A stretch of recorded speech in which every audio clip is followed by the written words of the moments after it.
It's been a less active day for the base metals here on the floor of the London Metal Exchange. And going into the afternoon session, prices have given back some of the early stability, some of the small gains that were seen at the beginning of trading. So we've seen the copper market, which was above $5,600 a tonne at one point. It's nearer $5,500 at the moment, down about $60, $70 on the day, but it's still well above yesterday's lows, which were $53.39.5, the lowest for over 5 years.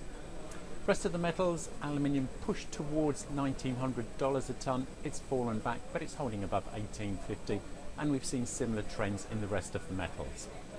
Fluctuations today, movements, really watching the currency to some extent. The euro, which was hammered yesterday in the wake of the Greek election result, 1 point falling below 1.11 against the dollar. It's back above 1.13 against the US currency. So that has helped the base metals to some extent.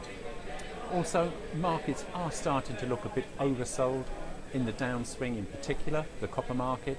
So there is an element of short covering, but it doesn't seem to be running too far, and the upside does appear to be limited. Later on today, there is a string of data out of the US, so we expect some further volatility coming in there. Figures on consumer confidence, figures from the Richmond Manufacturing Index, and some housing data as well, metal sensitive figures. But it's the precursor to the start of the two-day FOMC meeting, ends tomorrow evening, which is likely to give further clarity on the US's intentions towards interest rates and tightening later this year.